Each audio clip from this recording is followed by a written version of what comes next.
Kita berdoa bersama-sama. Terima kasih Tuhan atas kasih setiamu, kasih karuniamu. Kami bisa berkumpul bersama-sama di tempat ini Tuhan. Kami mengucap syukur karena Engkaulah Tuhan kekuatan kami. Tuhan Yesus perlindungan kami untuk selama-lamanya. Kami mau mengucapkan Tuhan ucapan syukur kami bahwa Engkau baik Tuhan. Kuduskan tempat ini Tuhan, kuduskan yang akan berbicara supaya kehendak-Mu dan firman-Mu saja yang diberitakan di tempat ini. Dalam nama Tuhan Yesus Kristus, kami berdoa dan mengucap syukur. Haleluya. Amin. Siapa yang percaya kita dilahirkan menjadi seorang pemenang? Angkat tangan. Siapa yang tidak percaya bahwa engkau seorang pemenang? Angkat tangan. Tidak ada. Kita semua dilahirkan untuk menjadi seorang pemenang. Dari bakal anak, Anda adalah seorang pemenang. Anda memenangkan perlombaan yang demikian banyaknya dari calon-calon kehidupan yang lain dan akhirnya menjadi Anda. Anda adalah seorang pemenang. Saya percaya di dalam kehidupan kita suka tantangan. Amin. Amin. Semua orang dilahirkan menjadi pemenang dan seorang pemenang pasti suka tantangan. Tapi yang menjadi permasalahannya, di akhir zaman ini banyak tantangan yang aneh-aneh. Salah satunya yang menyebabkan begitu banyak anak-anak muda di usia secondary, junior high school, senior high school meninggal adalah tantangan kematian. Berani mati, berani bunuh diri. Dan akhirnya mereka membunuh diri mereka. Disiarkan lewat media sosial dan mereka akhirnya mati. Tantangan menahan nafas. Teman-teman, ya lucu sih, tapi tidak berguna sebenarnya, seperti itu. Ya buat fun-fun saja, tidak berguna. Tapi ada yang melakukannya dengan ekstrim. Artinya kita ini suka challenge, amin. Kita ini suka tantangan. Kita ini dilahirkan menjadi umat pemenang, itu positifnya. Dan begitu banyak anak-anak muda, dan begitu banyak dewasa muda, begitu banyak menelan berita dari media sosial mentah-mentah. Saya mendapat share grup 5 kali gambar. Saya bagikan ke grup gembala. Yang pertama adalah video orang kecelakaan waktu mengatretkan mobil. Dan pesannya adalah ketika video itu dibagikan, ya, mobil mundur, papanya sedang atret, istrinya sedang mengendarai mobil, tiba-tiba dipotong, jebret. Seakan-akan bahwa orang yang di belakang itu mati penyet. Dan banyak reaksinya, aduh kasihan mati penyet, aduh kasihan mati, aduh kasihan yang lain-lain. Dan ketika video kedua diputarkan, ternyata tidak mati. Ya, orangnya yang di belakang itu masih hidup dan akhirnya ya sudah tidak ada apa-apa. Tapi sidang jemaat yang dikasihi Tuhan, kita suka menelan berita itu sepotong-sepotong. Dan itu berbahaya sekali. Ketika Anda memasuki sebuah gereja dan kebetulan lampunya sedang redup karena mereknya tidak terlalu terkenal lampunya, Anda mengatakan bahwa gereja setan. Setan suka dengan kegelapan. Setan suka dengan yang hal gelap-gelap. Saya lihat banner di belakang itu kok gelap ya, ini setan itu. Kok ada segitiganya ya, itu setan itu artinya.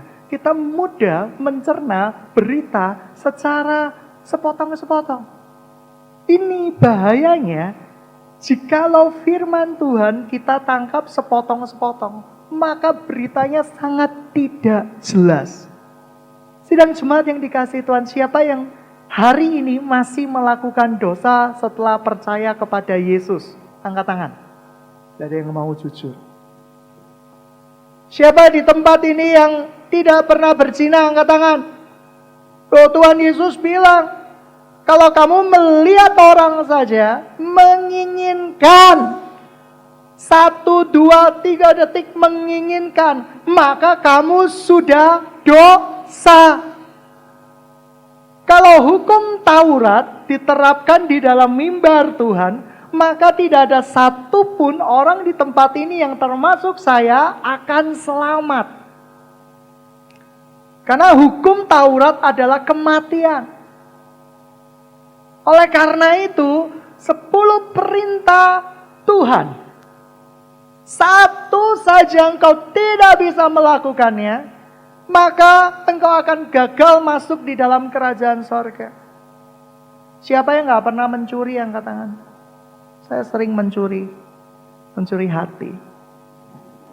Anda pergi ke minimarket dan kebetulan minimarket itu memberikan kembalian lebih banyak. Dan waktu itu Anda sudah perjalanan 10 km keluar dari minimarket itu dan Anda baru menyadarinya. Kira-kira Anda mengambil yang bukan hak Anda, bukan? Mengambil yang bukan hak Anda. Akibatnya apa? Akibatnya Anda dosa. Dan upah dosa itu maut. Anak-anak muda, Anda mungkin tidak berzina, tetapi Anda nonton video porno, iklan-iklan yang sangat seksi, memuaskan mata Anda dosa nggak? Dosa. Upah dosa apa? Maut. Lah kalau kayak gini, tidak ada seorang pun di muka bumi ini yang bisa selamat. Oleh karena itu, kita buka firman Tuhan. Biar kelihatannya rohani, kita buka firman Tuhan di dalam Yesaya 42. Yesaya 42 ayat yang ke-13. Saya bacakan ya.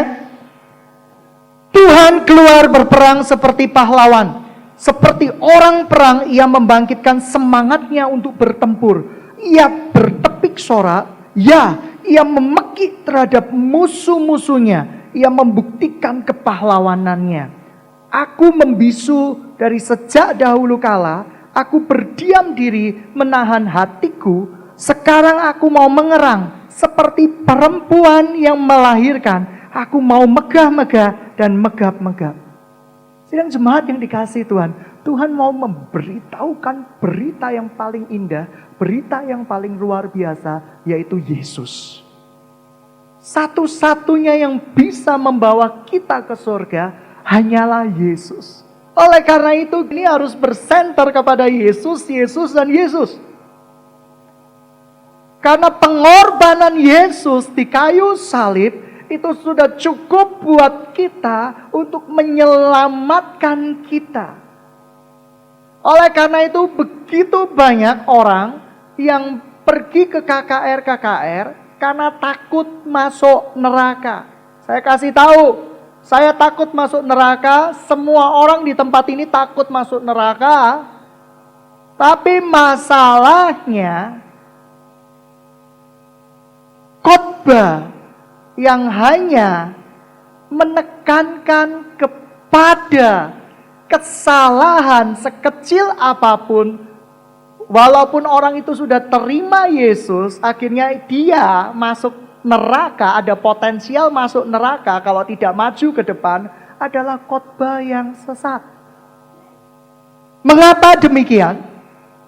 Karena sudah jelas, barang siapa di dalam Kristus, dia adalah ciptaan yang baru. Kata ciptaan ini adalah sebuah proses yang progresif.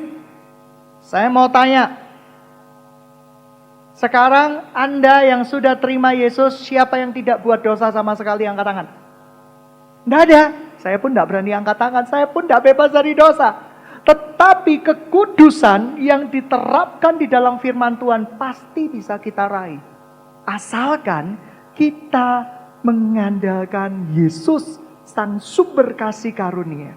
Saya tidak bisa melawan pornografi. Sungguh, saya tidak bisa akan melawan ikatan pornografi.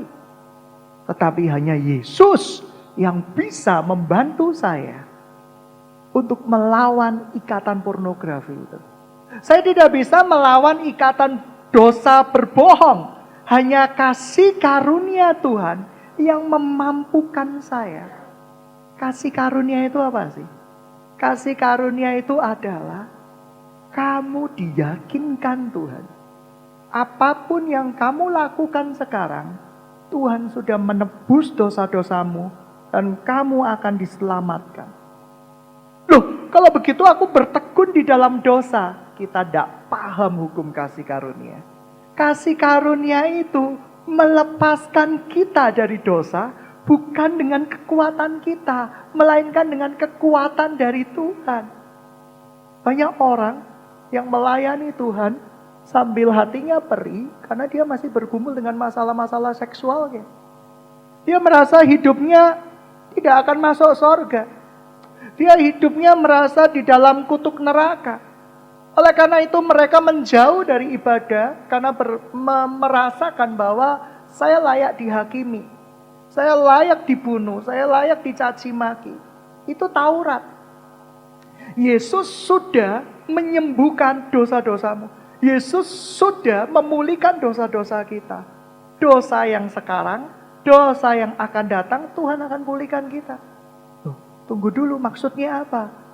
Sekali lagi, kasih karunia Tuhan tidak membawa kita kepada kehidupan dosa yang terus-menerus. Tapi kasih karunia Tuhan memampukan kita untuk mengatasi dosa-dosa kita. Kalau engkau mengatasi dosa pornografimu dengan cara engkau mencoba berolahraga, mengalihkan perhatianmu, suatu saat ketika kamu tidak berolahraga lagi dan mengalihkan perhatian kamu lagi, kamu akan jatuh di pornografi. Percaya sama saya. Banyak orang yang berusaha untuk melawan keterikatan game dengan cara kekuatannya sendiri. Pergi ke KKR dengan tema sorga dan neraka, dia takut dibakar, takut ditusuk setan-setan. Padahal itu tidak alkitabiah. Setan-setan pun bakal dibakar di neraka. Boro-boro nusuk manusia, dia pun sudah ketakutan dengar kata neraka. Tidak sempat mikirin nusuk manusia. Karena apa? Dia pun akan dihukum, disiksa sampai selama-lamanya. Oleh karena itu Alkitab itu adalah pakai data. Seringkali banyak hoax berkata, kemiskinan Indonesia 200 juta jiwa. Asal ngomong gampang, datanya mana? Sumber textbooknya itu mana? Kita ngomong di neraka, orang yang terlibat dosa pornografi, maaf, kemaluannya dipotong terus. Textbooknya mana? Karena di neraka, tubuh kita itu tidak menggunakan tubuh fisik. Tetapi kita pasti masuk neraka kalau kita tidak percaya Yesus. Dan iblis pun sedang gemetar. Kamu mau tahu buktinya? Ketika Tuhan Yesus sedang menyembuhkan orang gila. Waktu itu dikuasai oleh roh legion. Tuhan Yesus mau mengirim dia ke sebuah tempat. Rohnya itu ketakutan dan berkata, Tuhan jangan kirimkan aku ke babi-babi, masaku belum tiba. Iblis gemetar mendengar kata neraka. Oleh karena itu, imajinasi kita jangan mudah dipermainkan oleh isapan-isapan jempol, dongeng, kesaksian-kesaksian palsu. Sekalipun yang mengucapkannya adalah seorang yang sangat luar biasa. Sekarang kamu mikir gak? Iblis takut sama neraka. Karena kita kebanyakan nonton film horor. Iblis itu bisa menjadi manusia abadi, tahan api, ya. Sehingga ketika kamu suka ngeliriki cewek-cewek cantik di bumi, ya, di neraka itu kamu diculekin terus sama iblis. Gitu ya, seperti bolanya diambil, dimasukin lagi, bolanya diambil, dimasukin lagi. Ini memenuhi imajinasi kita, tetapi ini tidak firman Tuhan. Segala sesuatu yang tidak firman Tuhan itu sampah. Walaupun ujungnya mengenalkan Yesus, hati-hati. Yang dikenalkan bisa Yesus yang lain, bukan Yesus dari Alkitab. Mengerti maksud saya? Mengerti? Anda pernah tahu ada orang yang mendapat penglihatan sorga, mengatakan dia naik lift tingkat ke-70. Di Alkitab tidak ada, dan saya mohon maaf, saya tidak percaya. Walaupun yang mengucarakan itu adalah hamba Tuhan favorit saya. Karena kebenaran firman Tuhan di atas hamba Tuhan favorit saya. Dia bermimpi naik lift tingkat 70, ser gitu ya, seperti itu. Di situ ya kan dia main ice ski. Wow, luar biasa banget gitu ya. Di situ menyenangkan sekali, di situ kedinginan sekali dia sambil menggunakan mantel berlipat 7. Saya ini jadi garuk-garuk. Surga kok ada muslim iklim yang ekstrim ya. Di Alkitab gak ada loh. Surga itu sesuatu yang menyenangkan yang gak pernah kita bayangkan. Karena kita masih pakai tubuh jasmani. Pikiran kita gak bisa raih. Banyak mimbar menjadi alat algojo. Mimbar saya bisa pakai untuk jadi alat untuk menghakimi dia. Ya kan, lihat badanmu kurus dari dulu. Gak pernah diberkati alias besar. Gak boleh. Oleh karena itu mimbar tidak boleh menjadi algojo. Hamba Tuhannya yang buat dosa merasa superior, gitu ya, menjadi raksasa rohani. Anak-anak rohaninya semakin perih, terluka, mati. Seakan-akan dia superior dan Anda adalah interior, ya, seperti itu. Sedang jemaat yang dikasihi Tuhan, Tuhan sedang menahan diri. Kalau engkau sekarang gagal, saya mau kasih tahu. Arti kata Yesus, Yesua adalah apa? Juru selamat. Yesus bukan hanya menyelamatkan Anda dari neraka, tetapi menyelamatkan dan menyembuhkan seluruh aspek kehidupan Anda, termasuk kutuk, sakit, penyakit, dan segala sesuatu yang jahat. Dan itu proses. Ketika kita bergaul dengan Yesus, maka akan terjadi proses. Keluarga saya pernah terkena kutuk kemiskinan. Proses. Saya percaya Yesus sanggup memulihkan saya dan keluarga saya waktu itu dari kutuk kemiskinan.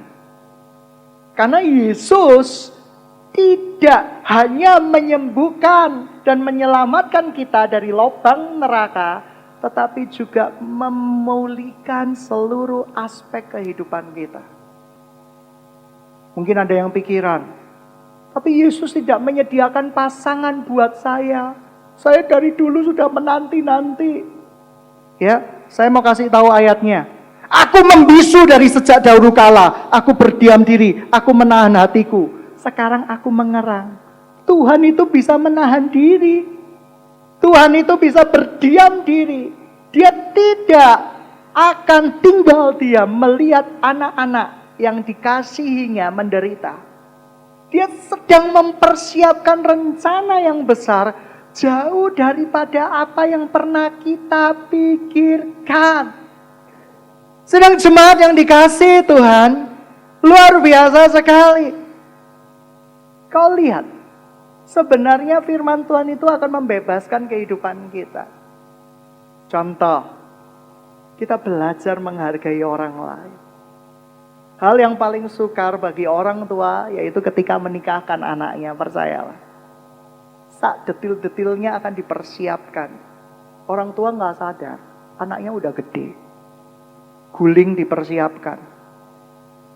Bantal dipersiapkan. Selera papa yang kekunoan dengan anak yang kekinian bertolak belakang.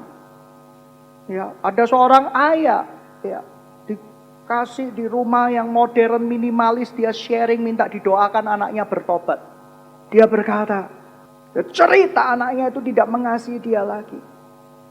Padahal dia membelikan rumah yang minimalis, bagus banget. Apa yang jadi pokok permasalahan? Ranjang. Ayahnya bersikeras membelikan ranjang jati kuno biar awet 7 turunan. Anaknya kepingin ranjang minimalis. Dan karena ranjang, ayahnya marah sama anaknya. Anak tidak tahu diuntung. Saya nggak habis pikir. Jadi kamarnya itu dia pengen ngisi, pergi ke Jati Jawa Tengah. Dia mau mengisi kamar anaknya itu dengan lemari jati yang penuh ukir-ukiran. Anaknya itu ketakutan karena itu karena kayak ada unsur-unsur kayak seni. Dia nggak suka seperti itu, dia suka minimalis. Ya, anaknya bilang, anak saya kurang ajar ketika saya mau belikan itu. Dia berkata, Pak, mentahannya aja gitu ya, seperti itu. Saya ini ayah yang mencintai. Ya, tapi anaknya ini jauh lebih bijaksana. Kalau kamu kasih kiri kanan, kamu kalau mau ulang tahun, kasih salam kiri kanan, mentahannya aja. Ya, mentahannya aja. Nggak usah repot-repot, mentahannya aja.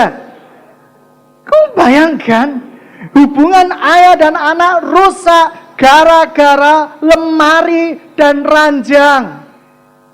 Teman-teman yang dikasihi Tuhan, ada orang yang minta bantuan doa, dia tidak mau jadian sama aku. Artinya dia ular beracun bagimu. Tuhan tidak akan memberikan ular beracun bagi yang minta roti. Tuhanku tak akan memberi. Lihat yang menolak kamu, ular beracun pada yang minta roti. Ya kan? Iya. Pandang wajahnya dalam-dalam. Ya kan? Luapkan emosi Anda gitu ya. Tuhan tidak akan pernah memberikan kita ular beracun. Itu yang kita yakini. Oleh karena itu, kalau engkau tertolak, lihatlah sekelilingmu. Tuhan tidak akan memberikan ular beracun itu. Amin. Oke. Berikutnya Yesaya 43. Tahu nggak sih kita ini diciptain untuk apa? Kamu tahu nggak sih waktu hari pengutusanmu di bumi sejak kamu dalam kandungan? Mengapa sih kita diciptakan di muka bumi ini? Yesaya 43 ayat yang ke-7. Semua orang yang disebutkan dengan namaku, yang kuciptakan untuk kemuliaanku, yang kubentuk, yang juga kujadikan. Kita diciptakan untuk kemuliaan nama Tuhan. Haleluya. Saya percaya nama kita ketika kita percaya kepada Tuhan Yesus, kita sudah tercatat di dalam kitab kehidupan. Dosa-dosa yang ada di dalam hidup kita sudah dibenarkan oleh darah Yesus. Tetapi kasih karunia yang benar, bukan hyper grace, adalah kasih karunia yang menuntun kita pada pertobatan. Ada satu orang yang cerita sama saya, dia terlibat dosa pornografi yang tingkat dewa. Bahkan dia punya dosa seksual dengan diri sendiri tingkat dewa. Dia pergi ke khotbah, dengerin khotbah tentang neraka. Dia takut, lari paling depan, jatuh paling duluan dengan harapan diselamatkan. Tapi rasa bersalah itu mengejar dia terus, bahkan sampai jadi seminggu setelah KKR itu dia sembuh. Haleluya, hidupnya aku mengalami perjumpaan dengan Tuhan, indah sekali. 3 bulan berikutnya hidupnya mulai berubah lagi. Kata-katanya mulai kasar lagi. Kata-katanya mulai tidak benar lagi. Dan sedikit-sedikit dia masih nonton video porno lagi. Dan itu mencengkram dia sampai belasan tahun. Dia bahkan menjadi seseorang catcher ketika ada KKR tiba. Tapi dia sudah bebal lagi dengan neraka. Dia gak takut lagi. Sensasinya beda. Dulu sensasi awal dia takut dengan neraka. Tetapi karena itu dikhotbahkan terus menerus, dia tidak takut lagi. Tapi dia masih hidup di dalam dosa. Satu kali dia membaca firman Tuhan. Bahwa hukum Taurat adalah kematian, tapi kasih karunia menghidupkan. Dia mempelajari kasih karunia itu. Dan dia bertobat. Hukum Taurat perjanjian lama, kamu harus berusaha menggenapinya, baru kamu selamat. Dan ada kepercayaan-kepercayaan lain yang demikian. Kamu harus menggenapinya, baru kamu bisa selamat. Tidak mungkin. Karena Kristus adalah puncak daripada hukum Taurat itu. Artinya apa? Yesus yang dibenarkan, membenarkan. Dan akhirnya apa? Dia menjadi satu-satunya penolong kita. Akhirnya ketika dia solo seks, dia mikirin yang gak benar, dia terlibat pornografi, bahkan dia terlibat perzinahan. Dia melihat Tuhan Yesus itu memeluk dia. Dia berkata, aku kotor Tuhan. Sudah gak usah Tuhan. Ketika dia melakukan lagi, Tuhan Yesus memeluk dia. Satu hal, dia berjumpa dengan perjumpaan yang benar-benar indah dan tidak diada-adakan. Dia berubah seumur hidupnya. Dia berkata, pelan tapi pasti, saya sudah berubah sekarang. Saya mengerti tentang Injil kasih karunia. Dulu saya takut. Saya mengerjakan keselamatan ini dengan ketakutan. Ketakutan kalau saya kepleset sedikit saya masuk neraka. Tapi sekarang saya tahu Yesus menjaga hidup saya. Dan saya serahkan tubuh jiwa roh saya untuk kemuliaan namanya. Amin. Amin. Itu kasih karunia. Kasih karunia memimpin kepada kebangunan. Kasih karunia memimpin kepada pertobatan.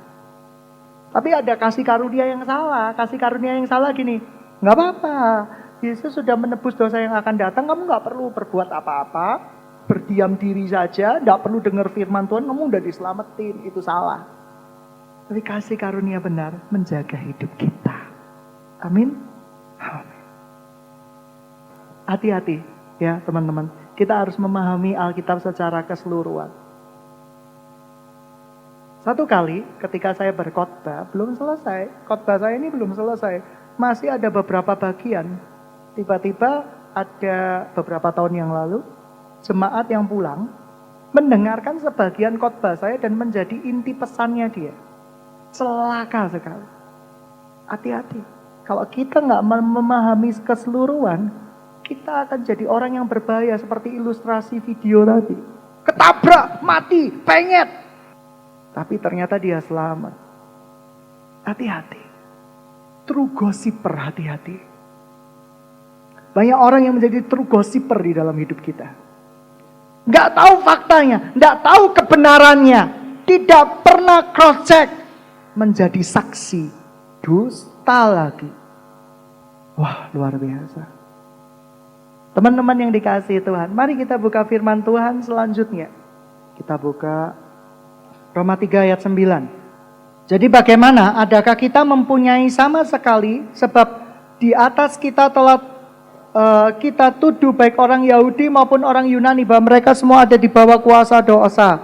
Seperti ada tertulis, tidak ada yang benar, tidak seorang pun tidak ada seorang pun yang berakal budi, tidak ada seorang pun yang mencari Allah. Semua orang telah menyeleweng dan mereka tidak berguna dan tidak ada yang berbuat baik. Seorang pun tidak. Kerongkongan mereka seperti kubur yang ternganga-nganga, tidak mereka merayu-rayu, bibir mereka mengandung bisa, mulut mereka penuh dengan sumpah serapa.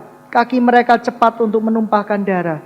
Keruntuhan dan kebinasaan mereka tinggalkan di jalan mereka, dan jalan damai tidak mereka kenal. Rasa takut kepada Allah tidak ada pada orang itu. Tetapi kita tahu bahwa segala sesuatu yang tercantum dalam kitab Taurat ditujukan kepada mereka yang hidup di dalam hukum Taurat, supaya tersumbat setiap mulut dan seluruh dunia jatuh ke bawah hukuman Allah.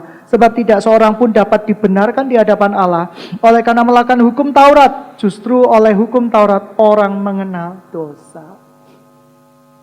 Hanya bergantung sama Yesus. Kalau engkau sedang terikat sekarang, bergantung sama Yesus. Yesus mencintai Anda. Yesus tidak menghakimi Anda. Yesus memaafkan Anda. Oleh karena itu, karena begitu besar cintanya, Ia akan memampukan Anda untuk melawan dosa-dosa Anda. Hidup ini untuk kemuliaan Dia. Coba saya ajarkan bagaimana hidup untuk kemuliaan Dia. Siapa yang merasa Anda kurang pandai, angkat tangan? Tuh, tidak ada, pintar semua, IQ-nya di atas. Tuhan itu adil. Saya termasuk bilangan orang yang tidak terlalu pandai dulu. Dan saya belajar lebih keras daripada teman saya. Teman saya belajar 1 jam, saya belajar 24 jam. Minum kopi. Ya kan, terutama kalau sistem kebut semalam itu, minum kopi. Akhirnya apa? Saya belajar lebih keras. Tapi saya tidak mengucap syukur atas kenakalan saya. Saya dulu tukang nyontek loh. Saya bikin prasasti di sedotan dan yang lain-lain, kreatif banget. Dan itu ternyata kepake di dunia kerja, jadi kreatif. Kreatif yang positif setelah disentuh oleh darah Yesus. Amin. Amin. Wow, teman-teman yang dikasihi Tuhan, ternyata kalau kamu punya kelemahan dibanding orang lain, kamu pasti diberikan Tuhan kelebihan. Gunakan kelebihan itu, jangan soroti kelemahanmu.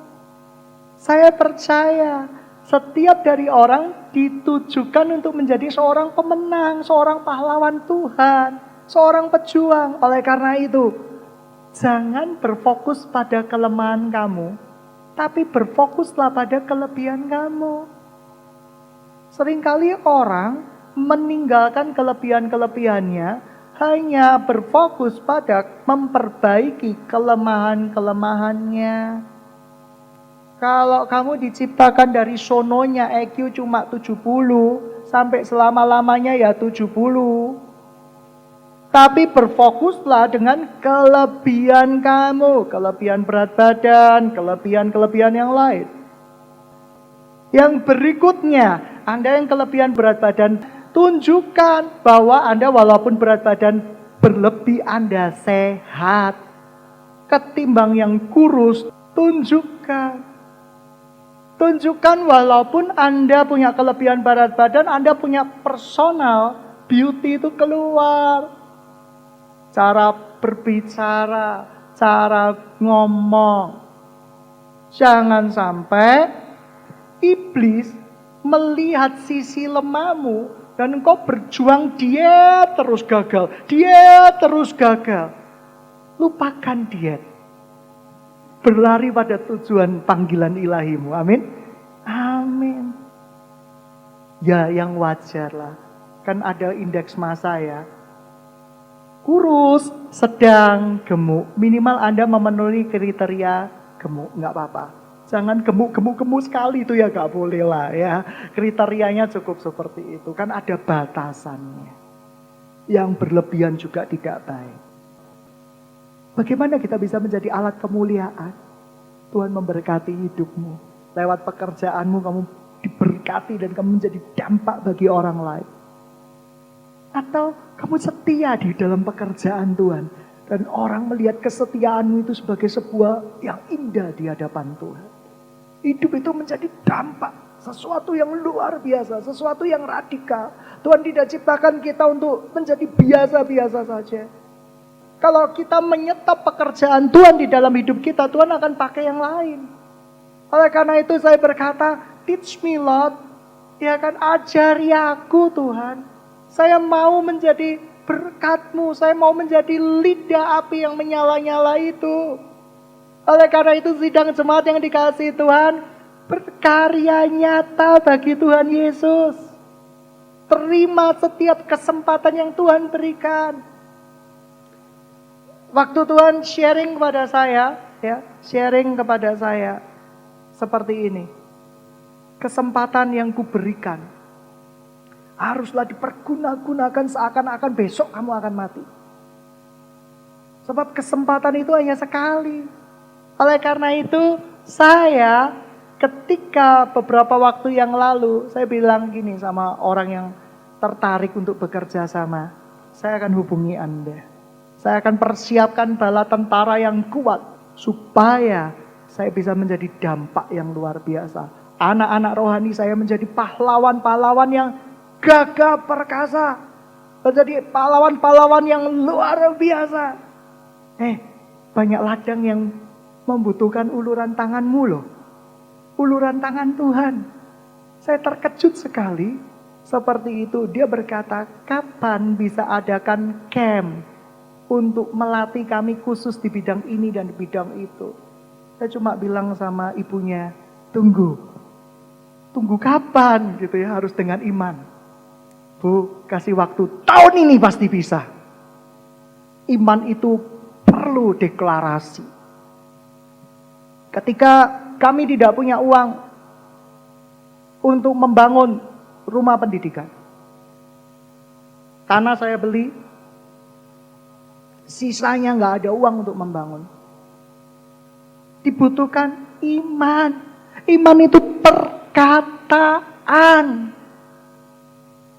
Saya punya iman. Saya selalu berkata, tahun depan jadi.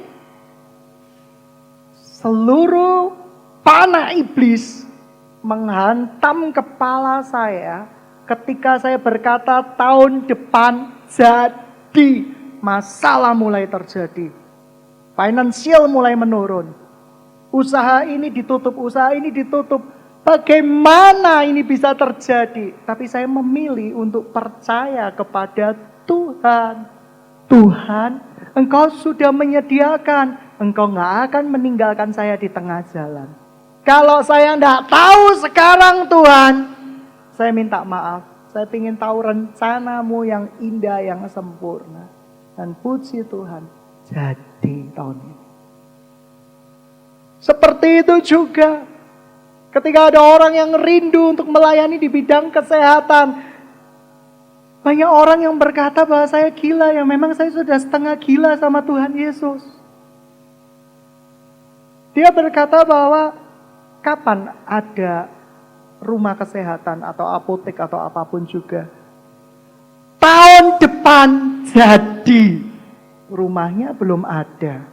Ngekos juga gak ada. Semuanya gak ada.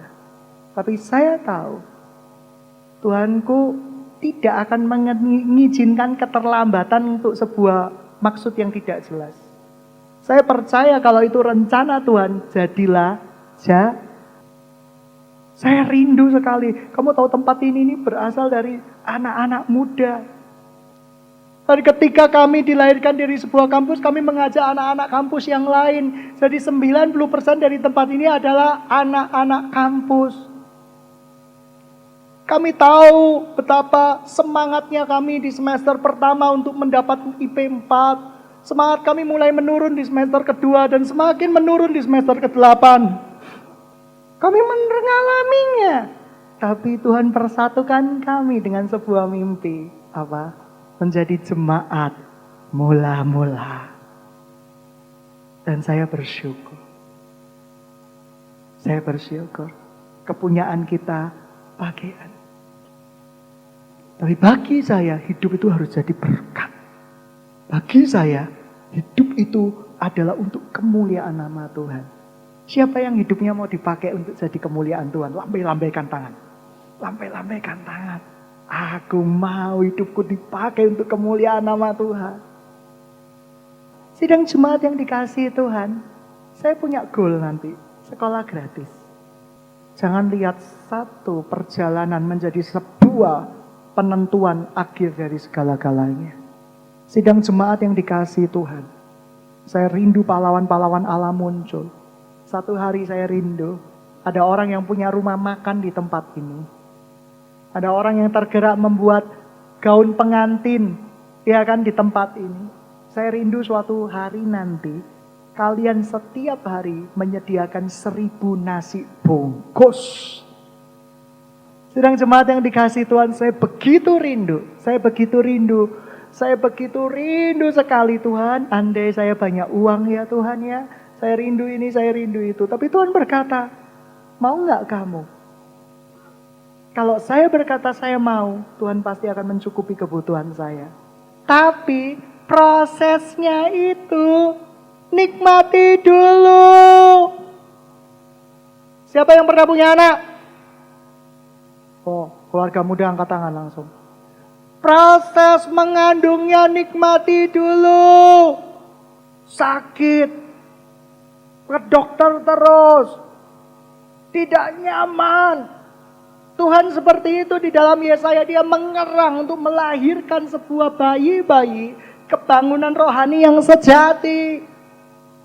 Dia melihat prosesnya, dia berdiam diri dulu, dia gak berkata-kata dulu. Oleh karena itu sidang jemaat yang dikasihi Tuhan, kamu punya permasalahan hari ini, jikalau Tuhan belum bertindak, jangan hakimi Tuhan. Tuhan tidak sayang sama engkau.